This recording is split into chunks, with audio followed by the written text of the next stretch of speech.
Bulletin में सबसे पहले आपको ये अहम खबर दें। कराची से वज़ीर आला सिंध की ज़ेर सदारत इजलास में अहम फैसले। सिंध में स्कूल, कॉलेजेस और दीगर तालीमी इदारे बंद रहेंगे। तर्जुमान के मुताबिक सिंध में 29 अप्रैल से इंटरसिटी ट्रांसपोर्ट भी बंद करने का फैसला कर लिया गया है। सूबे में सरकारी दफातर भी बंद करने का फैसला किया गया है। बाकी तमाम ऑफिस स्टाफ घरों से ही काम करेगा। तर्जुमान वज़ीर आला सिंध के मुताबिक सेक्रेटरीज अपने ज़रूरी स्टाफ को बुलाएंगे। ये अहम खबर आप तक पहुंचा रहे हैं।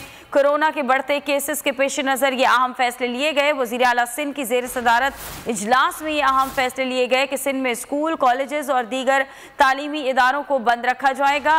सिंध में 29 अप्रैल से इंटरसिटी ट्रांसपोर्ट भी बंद करने का फैसला किया जा रहा है और सूबे में सरकारी दफातर भी बंद करने का फैसला किया गया है। इजलास में मजीद क्या बातें हुई हैं, क्या फैसले किए गए हैं, सलाहुद्दीन हमारे नुमाइंदे लाइन पर मौजूद है, उनसे जानते हैं। सलाहुद्दीन, बताइएगा।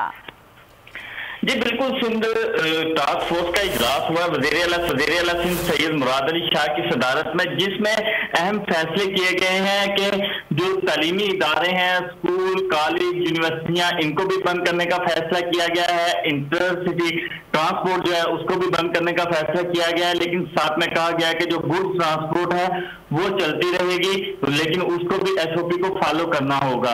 इस हवाले से जो है सरकारी दफातर हैं उनको भी बंद कर दिया गया है, लेकिन सेक्रेटरीज को कहा गया है कि वो अपने जो स्टाफ है अपनी जरूरत के मुताबिक। लेकिन इस हवाले से जो जितने भी फैसले किए गए हैं उसके हवाले से अभी जो है वज़ीर आला सिंध सैयद मुराद अली शाह एक अहम प्रेस कॉन्फ्रेंस करेंगे कुछ देर में, जिससे वो तमाम फैसलों से आगाह भी करेंगे। जी ठीक है, बहुत शुक्रिया सलाहुद्दीन आगाह करने के लिए।